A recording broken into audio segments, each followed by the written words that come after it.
السلام علیکم ورحمۃ اللہ وبرکاتہ۔ ایک مرتبہ پھر سے آپ کا استقبال ہے آپ کے اپنے ہی YouTube channel A I online پر۔ آج میں پھر سے حاضر ہوں ایک بہت ہی خاص ویڈیو کے ساتھ۔ یہ جو ویڈیو ہے یہ اس سیشن کا پارٹ 12 ہے۔ اس سے پہلے میں آپ کو پارٹ 1 ٹو پارٹ 11 تک کی ویڈیو میں VVI آبجیکٹیو کوشچن بتا چکا ہوں۔ امید ہے آپ اس سے پہلے کی ویڈیوز دیکھ چکے ہوں گے۔ اگر آپ نے اب تک نہیں دیکھا ہے تو ڈسکرپشن میں لنک موجود ہے، آپ وہاں سے جا کر ضرور دیکھ لیں۔ تو چلیے اب ہم بغیر وقت ضائع کیے ہوئے ویڈیو شروع کرتے ہیں۔ تو دیکھیں سوال نمبر 1 ہے کہ مناظر فطرت کس کی نظم ہے؟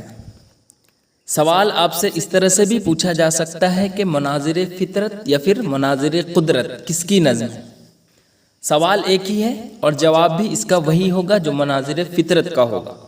آپشن میں ہے محروم، چکبست، آزاد یا پھر الطاف حسین حالی۔ تو مناظر فطرت کہہ لے یا پھر مناظر قدرت کہہ لے، اس کے مصنف جو ہے وہ ہے پنڈت برج نارائن چکبست۔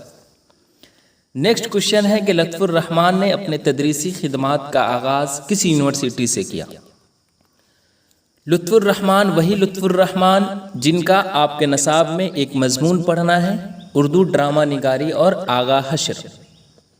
تو لطف الرحمن نے اپنی تدریسی خدمات کا آغاز جو ہے وہ بھاگلپور یونیورسٹی سے کیا تھا۔ اس کے بعد ہے آگے حمیدہ نسوکی کون تھی؟ اس میں 2 سوال پوچھا جاتا ہے۔ ایک تو پوچھا جاتا ہے آپ سے کہ فہمیدہ نسوکی کون تھی، اور ایک پوچھا جاتا ہے کہ حمیدہ نسوکی کون تھی۔ تو اس میں زیادہ تر بچے سوال کا جواب غلط کر کے آتے ہیں اسی کنفیوژن کی وجہ سے۔ تو اگر آپ سے پوچھے کہ فہمیدہ نسوکی کون تھی تو وہ بیوی تھی، اور اگر آپ سے پوچھے حمیدہ نسوکی کون تھی تو وہ بیٹی تھی۔ اس لیے اس کا صحیح جواب کیا ہو جائے گا؟ آپشن الف۔ ڈرامہ رستم و سہراب کے ڈرامہ نگار کون ہیں؟ لطف الرحمن، آغا حشر، سید مجیب یا پھر امتیاز علی تاج۔ تو ڈرامہ رستم و سہراب کے ڈرامہ نگار کون تھے یہ سوال آپ سے پوچھا جا رہا ہے، تو اس کا صحیح جواب جو ہے وہ ہے آغا حشر۔ لیکن اس سوال میں بچے غلطی کیا کرتے ہیں کہ چپٹر کا نام ہی ہے اردو ڈرامہ نگاری اور آغا حشر، جس کے مصنف ہے پروفیسر لطف الرحمن۔ تو اکثر بچے جو ہے وہ لطف الرحمن پر نشان لگا کر آ جاتے ہیں، لیکن یہاں پر پوچھا جا رہا ہے ڈرامہ رستم و سہراب کے ڈرامہ نگار، تو وہ ہے آغا حشر۔ آگے ہے سب سے VVI کوشچن، ترقی پسند تحریک کا آغاز کب ہوا؟ تو آپ کو معلوم ہوگا کہ ترقی پسند تحریک کا آغاز جو ہے وہ 1936 عیسوی میں ہوا تھا۔ آگے ہے ساعتیں گزری جو غفلت میں سمجھ لے کھو گئی، یا پھر نفرت میں یا پھر شفقت میں یا پھر تعصب میں۔ تو ایک غزل ہے مبارک عظیم آبادی کی، وہیں سے یہ کوشچن لیا گیا ہے۔ تو ساعتیں گزری جو، یہاں پر کیا بھرائے گا؟ غفلت میں سمجھ لے کھو گئی۔ آگے ہے بابائے اردو کسے کہا جاتا ہے؟ یہ کلاس 10 یا پھر کلاس 12 دونوں میں پوچھا جاتا ہے۔ تو بابائے اردو جو ہے وہ مولوی عبدالحق کو کہا جاتا ہے۔ مسدس میں کتنے مصرے ہوتے ہیں؟ تو مسدس میں کل ملا کر 6 مصرے ہوتے ہیں۔ اسی طرح آپ سے پوچھے مسدس میں کتنے مصرے ہوتے ہیں تو 5 ہوتے ہیں۔ رباعی میں کتنے ہوتے ہیں تو 4 ہوتے ہیں۔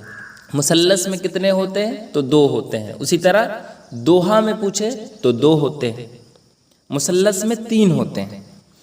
آگے دیکھیے سراپا کے شعری صنف کا جز ہے۔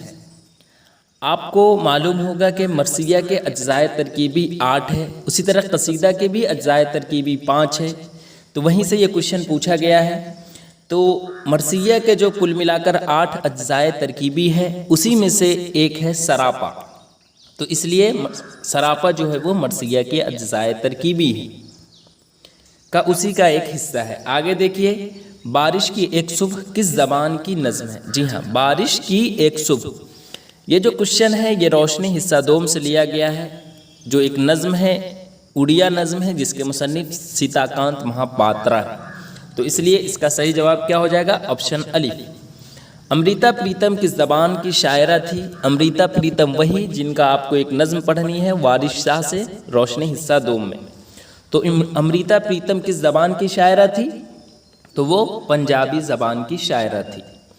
ہیبر کس افسانے کا کردار ہے؟ جی ہاں، تو ہیبر جو ہے وہ اندرا گوسوامی کا ایک آسامی کہانی پڑھنا ہے جس کا کیا نام ہے؟ خالی صندوق، وہیں اسی افسانے کا کردار ہے۔ آگے ہے کہ ملیالم کس صوبہ کی زبان ہے؟ پنجاب، کیرل، آندھرا پردیش یا پھر تمل ناڈو؟ تو ملیالم یہ جو ہے یہ کس صوبہ کی ہے؟ تو یہ جو ہے وہ کیرل کی ہے۔ ابد کے کیا معنی ہیں؟ تو ابد کے معنی جو ہے وہ ہمیشہ۔ لفظوں کا پل کس شاعری کا شعری مجموعہ ہے؟ کس شاعر کا شعری مجموعہ ہے؟ سید محمد جعفری، شوق لکھنوی، پروین شاکر یا پھر ندا فاضلی؟ تو آپ کو تو معلوم ہی ہوگا کہ لفظوں کا پل جو ہے وہ ندا فاضلی کا شعری مجموعہ ہے۔ اردو معلّہ کس کے خطوط کا مجموعہ ہے؟ VVI کوشچن ہے یہ، اردو معلّہ پوچھے یا پھر عہد ہندی پوچھے، یہ دونوں جو ہے یہ مرزا غالب کا ہے۔ تو اردو معلّہ کس کے خطوط کا مجموعہ ہے؟ مرزا غالب کا۔ اردو کس زبان کا لفظ ہے؟ جی ہاں، اردو کس زبان کا لفظ ہے؟ ترکی، فارسی، ہندی یا پھر عربی؟ تو اردو جو ہے وہ ترکی زبان کا لفظ ہے۔ رقیہ بھابی بطور لیکچرر کتنے روپیے ماہوار پر مقرر تھی؟ 200، 400، 500 یا پھر 1000؟ یہ جو کوشچن ہے یہ آپ کے نصاب میں سیکنڈ چیپٹر جو ہے بھابی جان، جس کی مصنف جو ہے وہ سہیل عظیم آبادی ہے، وہیں سے یہ کوشچن لیا گیا ہے۔ تو رقیہ بھابی بطور لیکچرر کتنے روپیے ماہوار پر مقرر تھی؟ تو وہ جو تھی وہ 400 روپیے پر۔ آگے دیکھیے سوال نمبر 19 میں ہے، دستور ساز کمیٹی کے صدر کون تھے؟ جواہر لال نہرو، راجندر پرساد، بھیم راؤ امبیڈکر یا پھر ابوالکلام آزاد؟ تو دستور ساز کمیٹی کے صدر جو ہے وہ تھے بھیم راؤ امبیڈکر۔ آشیانہ کس کا افسانہ ہے؟ تو آپ کے نصاب میں کل ملا کر 4 ہی افسانہ پڑھنا ہے، ایک بھابی جان، فرار، کٹی ہوئی شاخ یا پھر آشیانہ۔ تو آشیانہ پوچھا جا رہا ہے تو وہ کس کا ہے؟ تو وہ جو ہے وہ نگار عظیم کا ہے۔ قمر جہاں کا کیا پڑھنا ہے؟ تو کٹی ہوئی شاخ۔ اسی طرح سید محمد محسن کا فرار اور سہیل عظیم آبادی کا تو آپ کو معلوم ہی ہے بھابی جان۔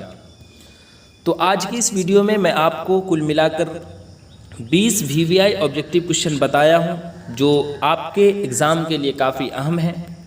ویڈیو کیسی لگی آپ کمنٹ میں ضرور بتائیں، پھر میں ایک اہم ویڈیو کے ساتھ حاضر رہوں گا، تب تک کے لیے اللہ حافظ۔